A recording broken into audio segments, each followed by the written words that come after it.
Buddy, you're taking equity out of your home to do Twitch donations. Give me my fee! Give me my fee! Superfans say they didn't get what they thought they were paying for at the Detroit Bridgerton Ball. All right, so we're going to be talking about something a little bit different on this channel than what we normally do, but I think it does have a lot of relevance with my financial topics, and that is the rise of escapism in the modern day. With a lot of people not doing too great right now, there are a lot of different avenues to escape reality, primarily online now, the ease of access. Virtually everybody has some sort of phone or desktop, laptop to be able to go online, and there is endless amounts of content now. And with what people know about escapism, it is a giant time sink, but I think along with that, people don't really realize how much it affects their wallet. So we're going to be going over many different versions of escapism and what it actually does to you financially, along with some of your comments from previous videos. So if you want to be featured in a future video, leave it in the comments down below. But we're going to get the elephant out of the room, what you would probably expect on this channel really quickly, and then we'll go into the other examples, is a lot of the overconsumption. Buying products primarily online now for the dopamine hit. Maybe it's in the name of self-care or new trends, what we see online from influencers selling us products, and it makes us feel good to click that button and get that at our doorstep within a couple of days. But then the happiness a lot of people feel from getting a new item wears off faster and faster when you could just keep buying more and more. Buying luxury goods that they can't afford, people go on vacations they can't afford, really high car payments. We've gone in depth over each of these topics, but we've still seen in the last quarter the average amount of credit card debt everybody has in the entire nation has gone up over $100. So yes, a lot of people are in credit card debt right now because they need to buy groceries to survive, but people are ending up doom spending to try to escape the modern day reality. And I don't really have to tell you how that affects your wallet. So we have a comment from one of you guys. I learned from a wise woman years ago when she said luxury items are a waste of money and hold no value in the future. Wearing too much of it on your body makes you look cheap and trying to fit in, something we see very common in today's world. Wealthy people don't tell you that they're rich. They invest in what's important and will generate more wealth for the future. Those words have stuck with me today. Just because it's a designer name doesn't make it look like quality products, and we've seen that also. Really bad products for thousands of dollars. These days, some of these items are just ugly and not fashionable, and I think a lot of people are influenced by what we see online now, and I think that's a good transition into the parasocial relationships people have formed with the various people they watch online, because it is the modern day celebrity, so you could actually interact with the people, the new age Brad Pitt and the new age Kim Kardashian, because they're on a live stream or they're replying to comments on YouTube videos, on TikTok, and people end up forming unhealthy bonds with people they don't truly know. So unfortunately, people online take advantage of that. We've seen that on Twitch. I think one of the biggest examples is Pokimane, where she knows a vast majority of people who watch her are very lonely men, and she plays into the parasocial relationship of being able to talk to a girl who plays video games and extracting quite a lot of money from people. Thank you, guys. What about my favorite chat member? That is one thing that I actually do have. I do have a favorite chat member. And my favorite chat member is you. Bruh. Yeah. No, that's right. OMG, me. Yeah, it's you.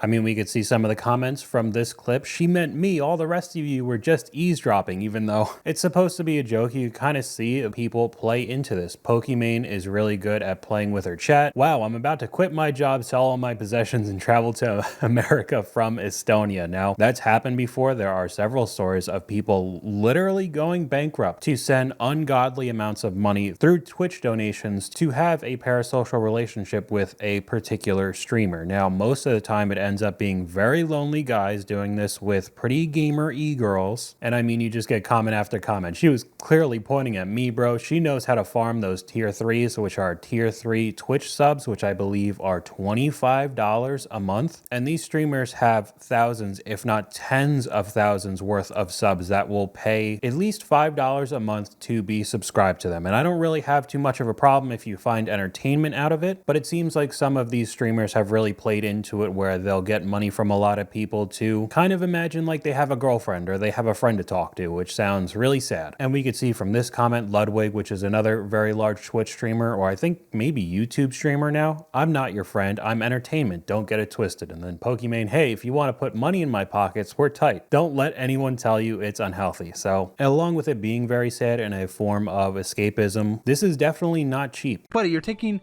equity out of your home to do Twitch donations. You know how absolutely borderline aggressively stupid that is? Aggressively stupid. What can I say? You gotta yield. Shut the fuck up. You're being a little... Are you taking this seriously?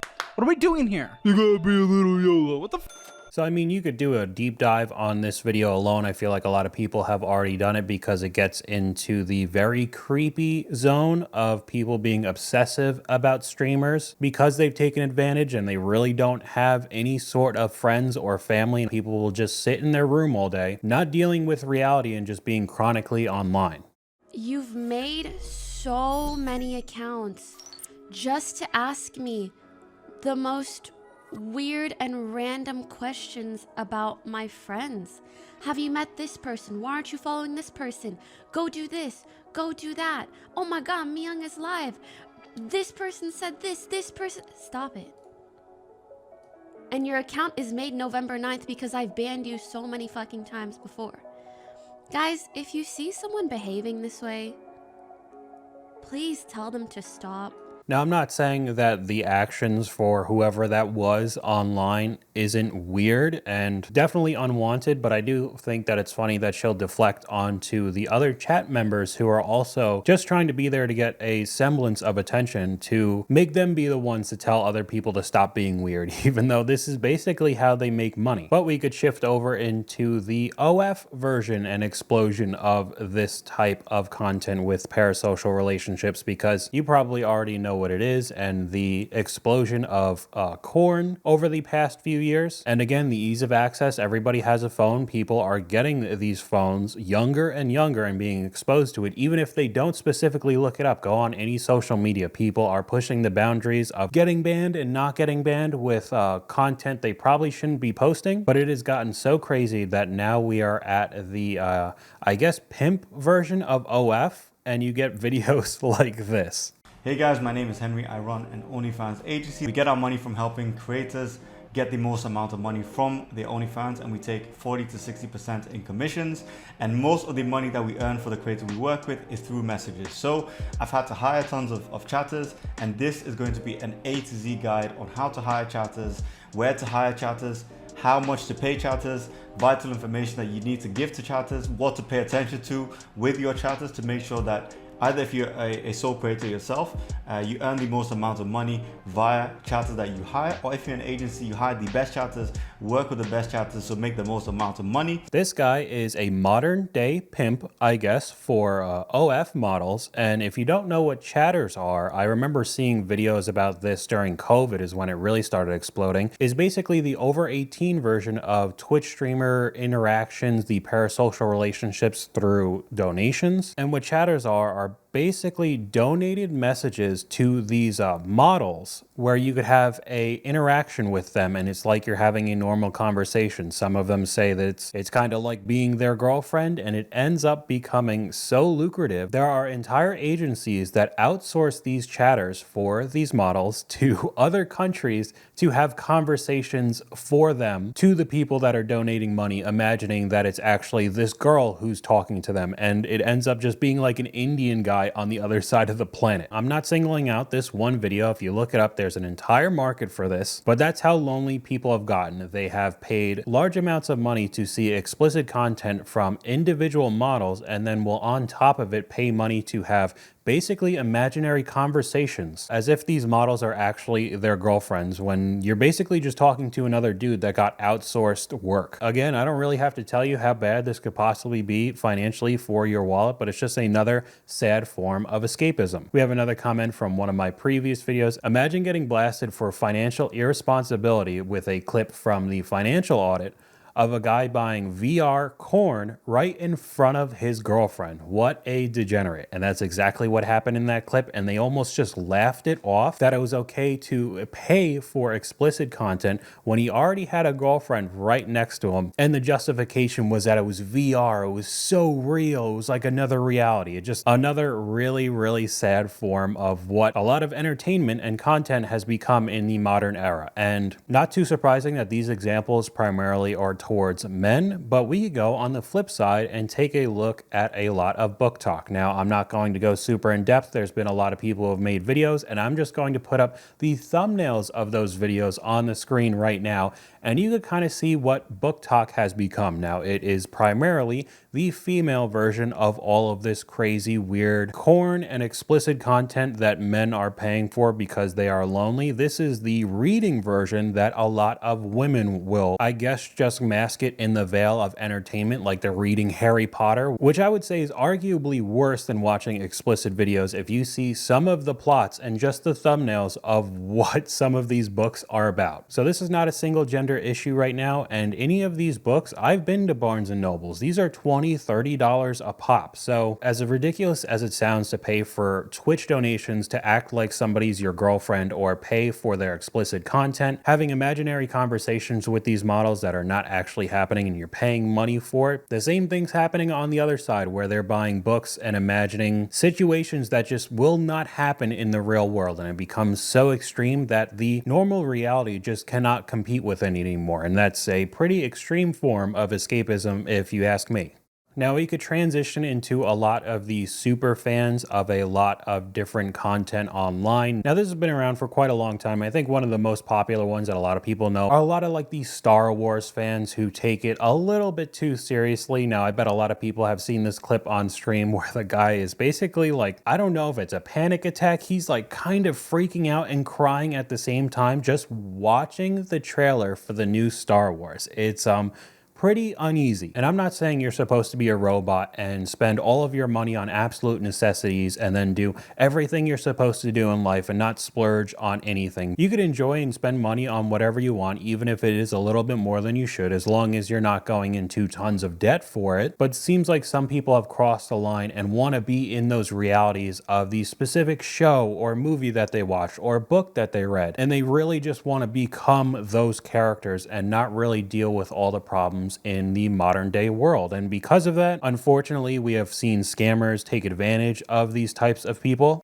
Standing in the rain dressed to the nines. Honestly, I just want my money back. Superfans say they didn't get what they thought they were paying for at the Detroit Bridgerton Ball. They were going to pick Diamond of the Season. They were going to give away all of these prizes, and we went in, and it's completely empty in there. So tickets to imagine that you were in the show Bridgerton, which is like a fancy type of show that you could clearly see all these people dressed up for. Tickets cost anywhere from $150 to $1,000 a ticket for a party that ended up having virtually nothing to do. According to a thread by ex-user Rachel Eaton, there's nothing to do. People were bored and just sat on their phones. Food apparently was Japanese Kit Kats. Doesn't really seem too related to the show Bridgerton, but you have some of these fans that get so engrossed into a specific TV show that they want to act it out. They want to live it out, and they want to have the nice fancy gown and spend a lot of money to go to one of these balls, and they get taken advantage of and basically scammed out of a ton of their money. Now, another one that I made a video about on my second channel I've seen is a lot of people kind of shooting for the stars when it comes to gambling now. A lot of people's troubles over the past few years is that they can't really afford life too much now. They can't afford rent or a mortgage or groceries, and that's made gambling more appealing to a lot of people because you see that one single story of somebody winning the lottery and winning hundreds of millions of dollars, or getting this crazy parlay and they made $1 million off of putting in $100 on some sports app like FanDuel or whatever. And the same could be said about any of the casinos and the slots and blackjack and poker. But now I've seen people start masking their gambling addictions behind investing in the stock market. Clearly, a lot of these users are not being realistic about generating consistent investment returns. they're gambling. It's probably no coincidence that the fall in active users for Robinhood lines up almost perfectly with the rise in active users for sports gambling apps like DraftKings, FanDuel, and the various casino offerings. So with the volatility of a lot of different cryptocurrencies recently, and that having a connection with the stock market, a lot of people have kind of taken it into just gambling in the market, because we saw several years ago people make millions of dollars on the short squeeze at GameStop, and people just think that they could replicate that now. And along with the past week or so, at least at the time that I'm recording this, with the election taking place, you were literally able to gamble and bet on who was going to be president at the time on Robinhood. And still, as of today, several days after the election, many cryptocurrencies have shot up like crazy. In the past month, as of the day that I'm recording this, Dogecoin has gone up 173%, Ethereum has gone up 35%, and Bitcoin has gone up 34%. So you have a lot of people sitting on their phones all day, seeing people make ridiculous money in the stock market, at the same time seeing crypto have unbelievable returns in short periods of time, and they'll take out all of their money from their FanDuel or DraftKings account and put it into Robinhood and basically just gamble and hope that the line keeps going up. They're not doing it for any long-term gains. They're trying to flip their money. They're trying to do options trading, the very, very dangerous side of stock market investing. And you could see how popular this has become. The future projections for the gambling market in 2023 was 88.6 billion, and within the next 9 years, they projected to be $250 billion. And what's the goal of gambling as a whole? To try to make more money. And we just see a lot more people getting into it for the hope that their life will finally be a little bit better and they'll make a ton of money and they won't ever have to go hungry and they could finally pay their bills, and overall the house just always wins. Now, with all the different types of gambling addictions we've seen recently, we could transition into legitimate addictions, because that has been on the rise, especially since COVID. But I'm talking about any of the nicotine, like the Juul vapes. I know Zyn is a new one, which I think is some sort of chewing tobacco. I've just seen ads about that recently. Of course, alcohol is on the rise. Same thing with caffeine. And I'm not saying that I'm perfect. I would say a lot more people probably fall into this category than most of the other ones we're talking about in this video. But a lot of these addictions are just the same thing, trying to escape from reality, trying to get more energized and be more enthusiastic, like caffeine will do, just going around in the world, or mellowing out like a lot of the nicotine and the alcohol, and you start getting insane videos like this with people who are highly addicted. Give me my fucking thing! Fucking now! Give me my fucking thing! Give me my fucking thing! So that goes on for another 30 seconds or so, but we're just going to cut that off. You can see how heavily that guy is addicted to his nicotine, and it's just another form of cigarettes, because a lot of that kind of smoking has really gone down in popularity over the past, like Generation Alpha, Gen Zs don't really do it nearly as much as the older generations, but that's a new form of escape. The Juul pods and the vapes and the Zyn, it's just another form of it and could be just as dangerous and addictive. Like I said before, I'm no better. I definitely have a caffeine addiction, because if I don't end up having it in a certain amount of time, I start getting headaches, and a lot of people always need their morning coffee to be a morning person and get up for the day, but that is still another form of addiction, even though maybe it feels a lot more of a minor issue compared to being a gambling addict or alcoholic, but it still does definitely have effects on you. You could see this study from NASA, the impact on the brain in spiders making their webs, and you could see that even all of the pretty rough drugs like LSD and speed don't really look as bad compared to what caffeine does to a spider. So I'm not saying it's that extreme. It's not like LSD is probably better for you to take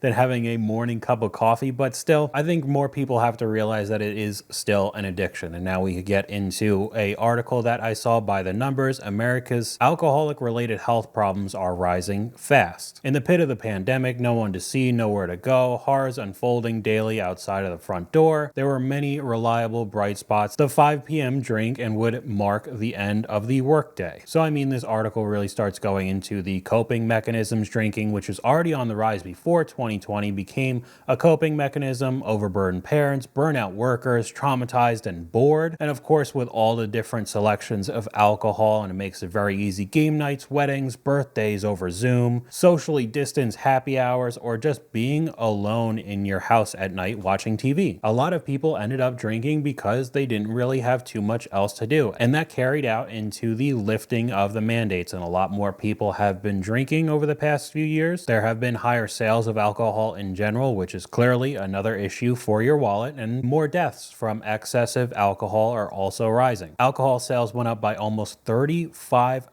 2.5 billion in the first few months of the pandemic compared to right before it. And it has really just kept rising since. With all the different forms of alcohol, it has just become more and more popular, and I don't really have to tell you the damage it could do. The US saw a 25.5 spike in alcohol-related deaths between 2019 and 2020, accounting for 3% of all deaths in the first year of the pandemic. Wow. And all of this could just be another coping mechanism to get you out of the real world, especially with the alcohol, not feeling so much more mellowed out and happy, and really just destroying your bodies and possibly you and other people's lives. And of course, I don't have to mention that none of this stuff is free. I have probably spent thousands of dollars on Monster energy drinks because of my caffeine addiction. So along with it being bad for your body, alcohol isn't free. Any of the nicotine, caffeine, coffee, Monster energy drinks, none of this stuff is free. So along with it not being good for your health, it's also not good for your financial well-being. And I'm not trying to make this video and make it look like I'm standing on a pedestal and I'm better than everybody else. I'm in the exact same boat. I have wasted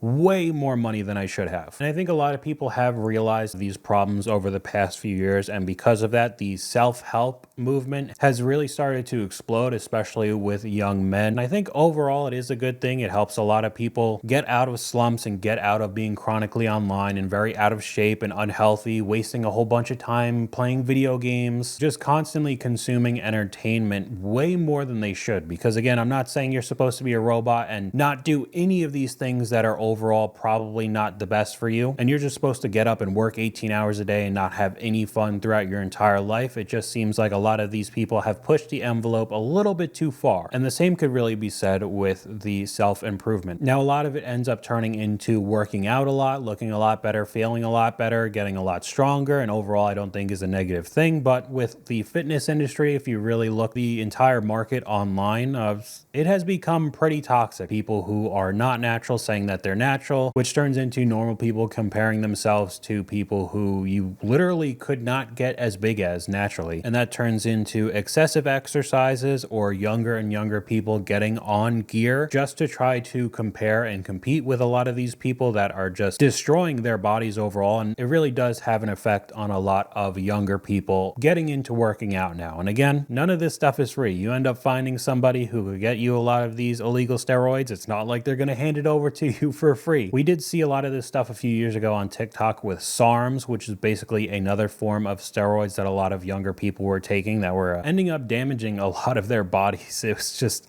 overall a really, really bad situation. Almost all the topics we've talked about today end up stemming from a lot of online content and consumerism, and because of that, I think it's fitting to end on this video. Have you wondered your brain is turning into mush? Welcome to 2 minutes of Brainrot. What exactly is Brainrot and how is it affecting your ability to focus? Imagine it's a Monday evening. You get back from college, you're motivated, sharp, and want to get ahead of everyone else. You sit down to study and the phone beeps. It's 6:54 p.m. I will watch a few reels and study from 7. Boom. The next thing you know, it's 2 in the morning. It hits you. Your books are untouched. You haven't studied. You miss the mess timings, and instead of being ahead of everyone else, you're way behind schedule. Well, your brain is rotting. Brainrot isn't some nasty mental illness, but it sure is feeding your procrastination, your addiction, your workflow, and most importantly, your attention span. So that's something that I would say almost everybody who has some sort of smartphone is having an issue with over the past few years. Just nonstop consuming endless content that doesn't help you really in any way, and a lot of it is just entertainment, which I don't think is a bad thing, as I've said over and over again, but pushing it too far could end up being detrimental. And hopefully my goal for this channel is to help a lot of people in that way, at least financially. Now, I'm not trying to knock any other financial channels, but there's no real point for me to make a video talking about Roth IRAs and investing in the stock market and a lot of those types of videos, because they've been done already, and to be honest, most of them aren't really that entertaining. So if I can make videos that are primarily financially focused with a lot of modern day clips, which are primarily from TikTok, and could show you some extreme examples of people going into debt and what to avoid with car payments or any of the housing market, and positive things that you could do that could help you financially in the future, I hope that'll help out a lot more people than just the normal run-of-the-mill financial channels. And at least with a lot of the creators that I watch, I don't actually really watch them. I'll end up listening to them while I'm doing cardio or some other task, and I could do something else that's beneficial instead of just sitting here in front of my TV screen or computer and just sit here for hours and hours on end. So hopefully that's what I'm doing and helping some of you guys out, but that's all I have for today. YouTube thinks you'll like this video popping up on screen right now, but hopefully you guys enjoyed this video. If you did, please leave a like, and I'll talk to you guys later.